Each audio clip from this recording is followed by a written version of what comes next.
Aż połowę przypadków raka jelita grubego dałoby się uniknąć dzięki prostym zmianom w stylu życia. To jeden z najczęściej występujących nowotworów, szczególnie groźny po 50 roku życia. W tym odcinku poznasz 5 roślin, które mogą chronić przed rakiem jelita grubego. Omówię badania naukowe z ostatnich 5 lat, które potwierdzają działanie tych roślin, oraz przedstawię konkretne zasady diety i stylu życia, które warto wprowadzić jak najszybciej. Zacznijmy od razu. Jestem pewna, że choć jeden z tych składników może już dziś trafić na Twój talerz. Pierwszą rośliną jest czosnek, znany nie tylko z intensywnego aromatu, ale i ze swoich właściwości leczniczych. Zawiera związki siarkowe, które działają przeciwzapalnie, przeciwbakteryjnie i antyoksydacyjnie, czyli przeciwutleniająco. Coraz więcej badań sugeruje, że może również wspierać profilaktykę nowotworów, w tym raka jelita grubego. Co mówią na ten temat najnowsze badania?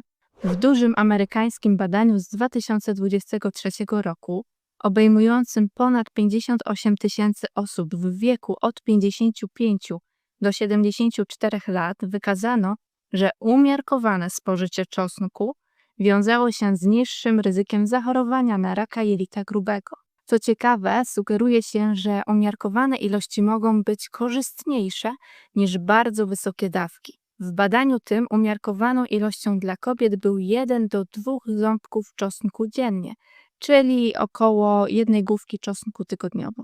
I tutaj widzimy, jak ważny jest umiar. To, że dany składnik jest zdrowy, nie znaczy, że mamy go jeść garściami, ale po prostu wprowadzić do diety i umiarkowanie stosować. W eksperymencie na komórkach raka okrężnicy, czyli jednego z odcinków jelita grubego, związki siarkowe czosnku zmniejszały poziom wolnych rodników tlenowych, czyli redukowały stres oksydacyjny oraz hamowały wzrost komórek nowotworowych. U zwierząt ograniczały natomiast rozwój guzów jelita grubego.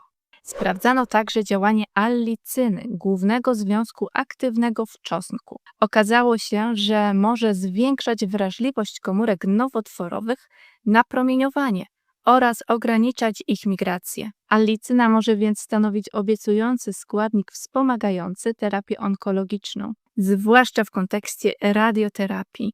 Kolejnym składnikiem o dużym potencjale przeciwnowotworowym jest imbir, znany nie tylko z kuchni, ale też z licznych właściwości zdrowotnych. Zawiera m.in. gingerol, shogaol i paradol. Te substancje neutralizują wolne rodniki, zmniejszają stres oksydacyjny i hamują stany zapalne, czynniki, które odgrywają dużą rolę w rozwoju raka jelita grubego. W jednym z badań porównano ekstrakty z czosnku, imbiru, cynamonu i rumianku. Najsilniejsze działanie miały czosnek i imbir. Powodowały śmierć komórek nowotworowych i zakłócały ich mechanizmy naprawcze. Przedmiotem innego badania był sok z imbiru i jego główny związek aktywny, czyli gingerol. Okazało się, że zarówno sok, jak i gingerol skutecznie hamowały wzrost komórek nowotworowych, nie uszkadzając przy tym zdrowych komórek nabłonka jelita grubego. Szczególnie obiecujący był gingerol, który działał wybiórczo i skutecznie już w bardzo małych dawkach. W kolejnym eksperymencie badacze skupili się na shogaolu.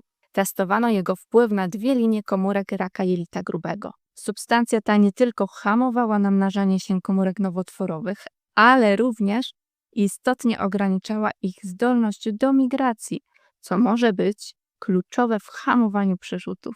W badaniu na zwierzętach sprawdzano natomiast skuteczność wyciągu z imbiru w porównaniu z klasycznym lekiem przeciwnowotworowym. U szczurów chorych na raka jelita grubego ekstrakt z imbiru znacząco ograniczył rozwój nowotworu, a jednocześnie nie powodował uszkodzeń wątroby ani nerek. Przejdę teraz do kozieradki. Zioła o charakterystycznym smaku, które od wieków wykorzystywane jest w kuchni i medycynie naturalnej.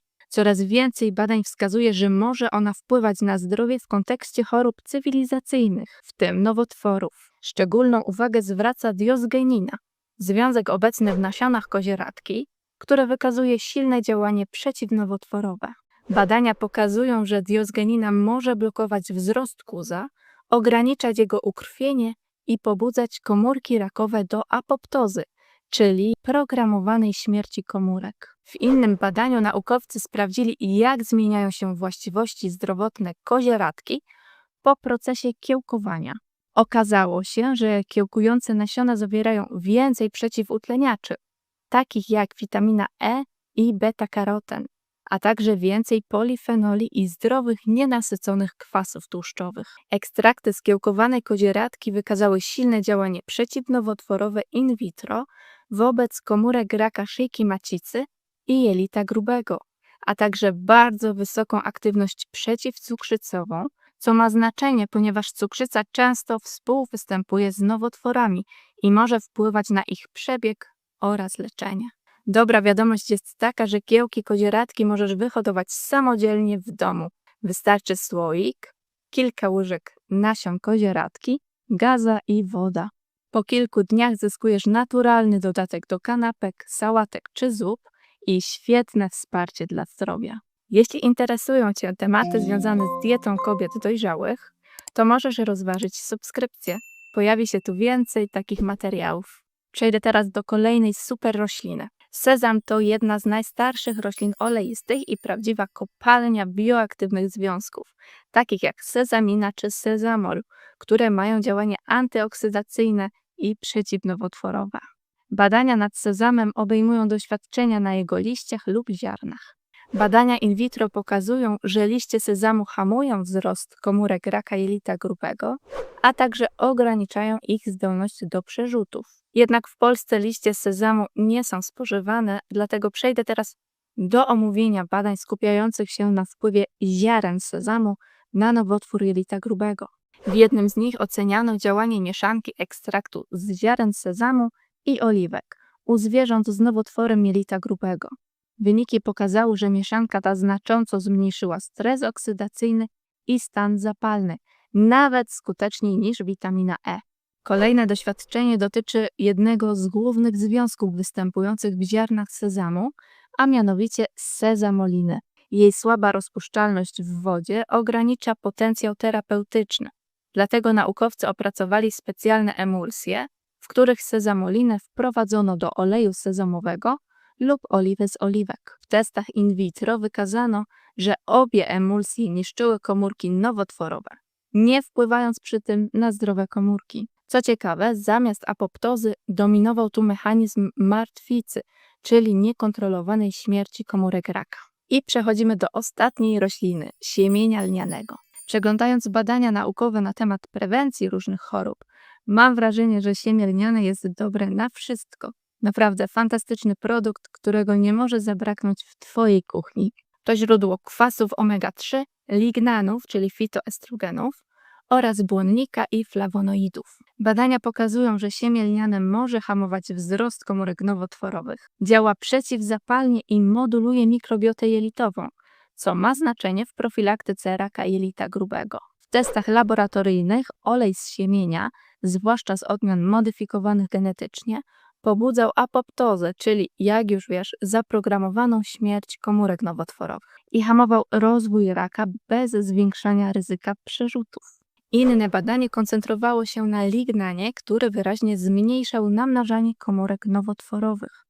Natomiast w badaniu z udziałem ludzi sprawdzano, jak organizm przetwarza związki zawarte w siemieniu lnianym. Okazało się, że u różnych osób działają one nieco inaczej, a wszystko zależy od składu mikrobioty jelitowej. To właśnie bakterie jelitowe przekształcają lignany w aktywne związki, które mogą wpływać na poziom stanu zapalnego w jelicie. A że przewlekły stan zapalny sprzyja rozwojowi raka jelita grubego, to jego wyciszenie może być jednym z mechanizmów ochronnych. Zatem im lepszy skład mikrobioty, tym silniejszy efekt ochronny. Jak widzisz, wszystkie te rośliny zawierają związki biologicznie czynne o potencjalnym działaniu przeciwnowotworowym. Jednak należy pamiętać, że nie zastąpią badań przesiewowych ani leczenia onkologicznego. Warto jednak uwzględnić je w codziennym jadłospisie. Mam nadzieję, że nie zanudziłam Cię opisami badań, ale chciałam po prostu pokazać Ci faktyczne dowody naukowe na działanie tych roślin. Zanim przejdziemy do podsumowania, muszę podkreślić jedno. Żaden pojedynczy produkt, nawet najbardziej super, nie zadziała, jeśli reszta diety i stylu życia temu nie sprzyja. Wprowadzenie czosnku, siemienia lnianego czy imbiru nie wystarczy, jeśli nadal jemy niezdrowo i prowadzimy siedzący tryb życia. Dlatego przyjrzyjmy się najważniejszym zasadom prewencji raka jelita grubego, opartym oczywiście na rzetelnych badaniach, których nie będę teraz opisywać. Ogranicz spożycie alkoholu. Zadbaj o prawidłowy poziom cholesterolu. Dbaj o prawidłową masę ciała. Szczególnie ważne u osób młodszych chorujących na otyłość, u których nowotwór może rozwijać się wcześniej i bardziej agresywnie. Unikaj przetworzonego mięsa i smażonych potraw. Postaw na gotowanie i pieczenie. Jedz więcej warzyw, owoców, tłustych ryb, roślin strączkowych i produktów pełnoziarnistych. Włącz do diety także produkty fermentowane, jak jogurty naturalne czy kiszonki, np. ogórki czy kapustę kiszoną. Ruszaj się regularnie. Nawet 30 minut spaceru dziennie robi dużą różnicę. Nie pal. Wiem, że łatwo powiedzieć i wiem, że to niełatwe, ale warto spróbować, ponieważ palenie to jeden z głównych czynników raka jelita grubego. Zarówno palenie aktywne, jak i bierne jest niebezpieczne, dlatego jeśli już palisz, to nie rób tego przy osobach niepalących, zwłaszcza przy dzieciach. Stosuj aspirynę, może działać ochronnie, ale jej stosowanie zawsze trzeba skonsultować z lekarzem. I co bardzo ważne, nie zapominaj o badaniach przesiewowych. Mam tutaj na myśli głównie kolonoskopię. To jedno z najskuteczniejszych narzędzi wykrywania i zapobiegania rakowi jelita grubego. Jeśli nie masz objawów i jesteś osobą bez obciążonego wywiadu rodzinnego, czyli nikt w Twojej rodzinie nie chorował na ten typ nowotworu, pierwszą kolonoskopię wykonaj w wieku 50 lat. Jeśli wszystko jest w porządku, powtarzaj badanie co 10 lat, czyli bardzo rzadko. Jeśli natomiast w rodzinie występowały przypadki raka jelita grubego, lekarz może zalecić wcześniejszą diagnostykę. Zdaję sobie sprawę, że to badanie nie należy do przyjemnych i wiąże się ze wstydem. Jednak pamiętaj, że kolonoskopia może dosłownie uratować życie. To badanie, którego nie warto odkładać. Pomyśl sobie, że lekarz, który będzie wykonywał to badanie, już robił to wiele razy. A poza tym chwila wstydu i 10 lat spokoju. Chyba warto. Na stronie rządowej pacjent.gov.pl możesz znaleźć informacje na temat kolonoskopii, a także poszukać miejsca, gdzie takie badanie możesz wykonać. Nie potrzebujesz skierowania. Link znajdziesz w opisie. To, co jemy każdego dnia, może nie tylko odżywiać, ale też chronić. Rośliny nie zastąpią leczenia onkologicznego, ale mogą pomóc zapobiec sytuacji, w której będzie ono konieczne. Zadbaj o swoje jelita, bo zdrowe jelita to zdrowy organizm. Jeśli ten odcinek był dla Ciebie pomocny, podziel się nim z kimś bliskim i daj znać w komentarzu, który z tych produktów pojawi się dziś na Twoim talerzu. Obejrzyj też mój film o witaminie D. Mówię w nim o dawkach i innych praktycznych poradach. Dziękuję, że zostałaś do końca. Do zobaczenia w kolejnym odcinku.